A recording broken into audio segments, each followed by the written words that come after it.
Have you ever felt like your dreams were just too big, too impossible? What if I told you that one of the most incredible success stories ever told started with a teenage boy, a fancy coat, and a whole lot of drama? This isn't just an ancient tale. It's a blueprint for turning betrayal into triumph, and it holds secrets that can radically change how you face challenges in your own life. We're diving deep into the story of Joseph, and I promise you, by the end of this video, you'll see your own struggles in a completely new light. Stick around because we're about to uncover 5 mind-blowing facts from his journey that are as relevant today as they were thousands of years ago. Let's get right into our first surprising fact. Joseph's infamous coat wasn't just a fashion statement. It was a symbol of destiny that nearly cost him his life. Imagine this. You're one of 12 brothers, and your dad gives you, and only you, a stunning, multicolored robe. This wasn't just a nice gift. In that culture, it signified favor, authority, and inheritance. It was like your dad handing you the keys to the family business, right in front of all your older siblings. For Joseph's brothers, who were already jealous of his dreams where they bowed down to him, this was the final straw. That coat screamed, "I'm the chosen one," and they hated him for it. So what's the takeaway for us? Sometimes the very things that mark you for greatness, your talents, your ambitions, your unique gifts, can also attract jealousy and opposition. People might not understand your coat. They might try to tear you down because of it. The lesson here is powerful. Do dim your light just because others can't handle the glare. Protect your vision even when it makes you a target. Your purpose is worth fighting for, even if you have to stand alone for a while. Now for fact number 2, and this one is a game changer. Joseph's biggest setbacks were actually strategic setups for his comeback. Think about the absolute pits of his life. First, he's thrown into a dry well by his own brothers, left for dead. Then, he's sold into slavery in Egypt. Just when things start looking up and he earns trust in Potiphar's house, he's falsely accused and thrown into prison. A pit, slavery, a prison. It's a terrible sequence of events. It looks like a complete failure. But here's the twist. Each of these locations was a classroom in disguise. In Potiphar's house, he learned Egyptian administration, language, and culture. In prison, he mastered his gift of interpreting dreams and learned to manage people in the harshest of environments, networking with a royal cupbearer. Without these setbacks, he would have been completely unprepared to become the Prime Minister of Egypt. He wouldn't have known the language, the politics, or had the connection to Pharaoh.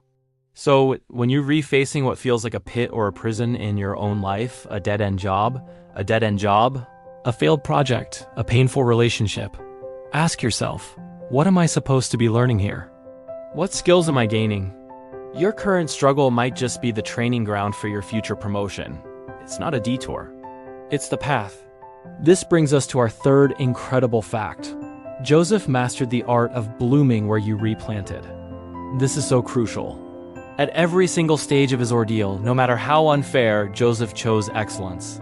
As a slave in Potiphar's house, he wasn't bitter and lazy. He worked so diligently and with such integrity that his master put him in charge of his entire household. The text says the Lord was with Joseph and he prospered. Then, in prison, he didn't just sulk in a corner. He was so trustworthy and capable that the warden put him in charge of all the other prisoners. He literally went from prisoner to prison manager. This is a profound principle. Many of us wait for the perfect conditions to start performing well.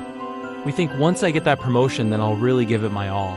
Or when I'm in a better situation, then I'll be happy. Joseph did the exact opposite. He brought his best self to his worst circumstances. And because he was faithful in the small, seemingly insignificant roles, he was prepared for the biggest role of his life. The lesson is simple but powerful. Don't wait for your situation to change to be excellent. Be excellent right where you are, and your situation will have no choice but to change. Your attitude, not your circumstances, determines your altitude. Let's move on to fact number 4, which deals with one of the hardest things any of us will ever have to do. Forgiveness. Joseph's moment of truth came when his brothers, the same ones who sold him into slavery, stood before him, begging for food during a famine. He was now the second most powerful man in Egypt. He had the power to take revenge, to make them suffer, to destroy them, and for a moment he tested them. But ultimately he chose forgiveness. And not just a simple, "I forgive you." He wept, embraced them, and said one of the most profound things ever recorded, You intended to harm me, but God intended it for good. Wow, just let that sink in. He didn't ignore their evil actions. He acknowledged the pain they caused. But he reframed the entire narrative. He saw that even their betrayal was a piece of a much larger, divine puzzle that led to him saving countless lives, including their own. This is the ultimate power move. Forgiveness isn't about letting the other person off the hook. It's about releasing yourself from the prison of bitterness. It's about taking back the power and refusing to let someone else's past actions control your present and future. When you can look at a painful event and see how God can use it for good, you become truly unstoppable. Finally, our fifth and final fact. Joseph's story is the ultimate proof that patience isn't passive waiting. It's active preparation. Let's do the math. Joseph was 17 when he was sold into slavery. He was 30 when he stood before Pharaoh and became prime minister. That's 13 years. 13 years of waiting, of trusting, of being faithful in the dark. That's not a weekend seminar. That's a huge chunk of his young adult life. During those 13 years, he wasn't just sitting around hoping for the best. As we've seen, he was learning, growing, and serving. He was actively preparing for a future he couldn't yet see. His patience was a muscle he exercised daily through his actions and his faith. Many of us give up on our dreams after a few months or a year of not seeing results. We get discouraged by the silence and the waiting. Joseph's story teaches us that the waiting period is the working period. It's when character is forged, skills are honed, and foundations are laid. If you feel like you've been waiting forever for your breakthrough, don't lose heart. Keep preparing, keep serving, keep growing. Your suddenly moment is being built during the long, quiet years of faithful preparation. Don't despise the process. So there you have it. 5 powerful lessons from an ancient story that are shockingly relevant for our lives today.